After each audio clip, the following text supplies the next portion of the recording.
Shalom bien-aimés, j'espère que vous allez bien. Moi, je vais très bien par la grâce de Dieu.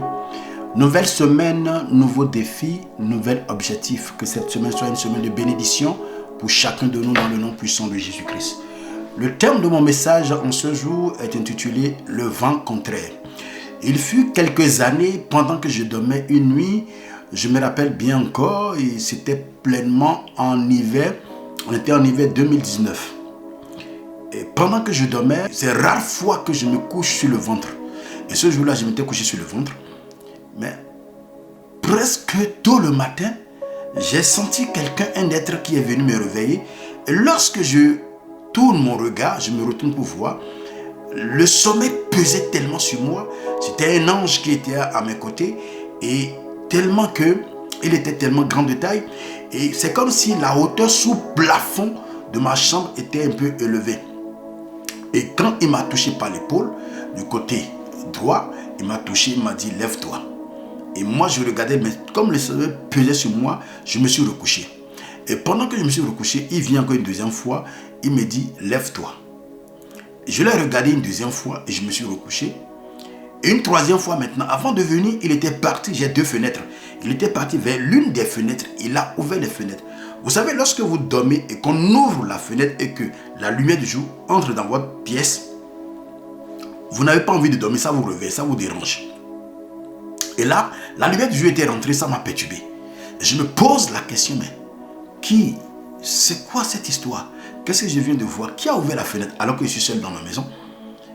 Et une troisième fois maintenant, l'ange vient à côté de moi et il m'a encore touché l'épaule droit.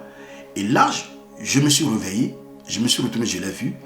Et pendant que je le regardais, il m'a dit « Lève-toi et prie contre le vent contraire ».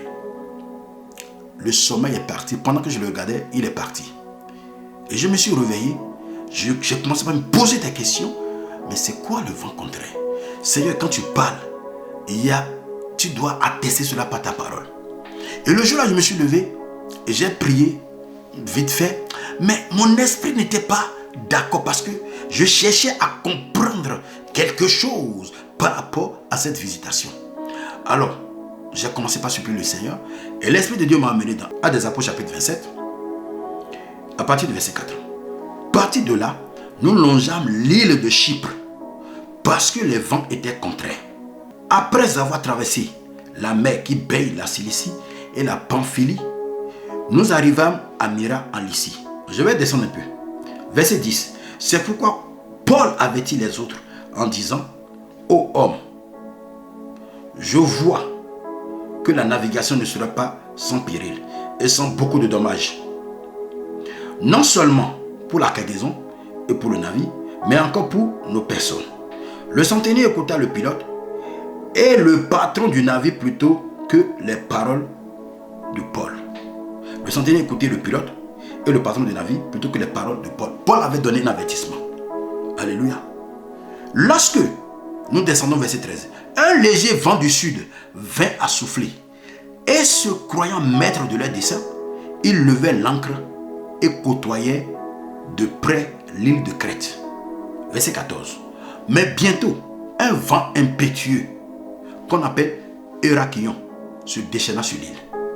Verset 15. Le navire fut entraîné sans pouvoir lutter contre le vent, et nous nous laissâmes aller à la dérive. Quand j'ai lu, j'ai compris que beaucoup de chrétiens sont aujourd'hui dans la direction du vent contraire. Le vent contraire, c'est un vent qui vient contre vous. C'est un vent qui vous amène dans une destinée, dans une destination que vous n'avez pas envie. C'est un vent qui détruit tout sur son passage. Dans quelle direction tu te trouves? Dans la direction du vent contraire ou dans la direction de Dieu? Alors je vais prier pour toi ce matin.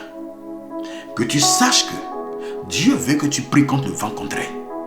Quel est ce vent qui va contre le projet de Dieu pour ta vie? Quel est ce vent qui t'empêche d'être là où tu dois être?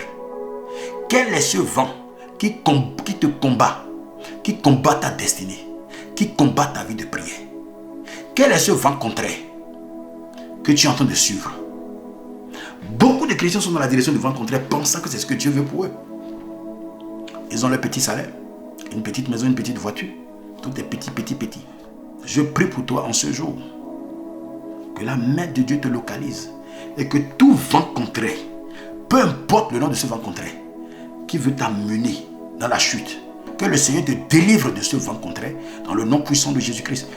Le vent contraire qui souffle contre ta vie de prière, le vent contraire qui souffle contre tes projets, contre ton mariage, tu tends vers le divorce, que le Seigneur te délivre totalement de tout combat de l'ennemi, de tout combat des esprits de mari et femme de nuit.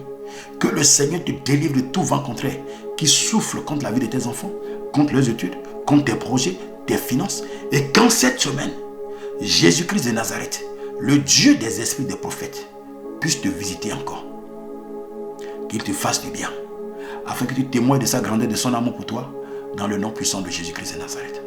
Je prie que le Dieu qui délivre, le Dieu qui élève, que ce Dieu te délivre et qui t'élève maintenant. Et que cette semaine soit une semaine de bénédiction pour toi, dans le nom puissant de Jésus-Christ. Partage cette vidéo pour faire du bien à quelqu'un. Et à bientôt.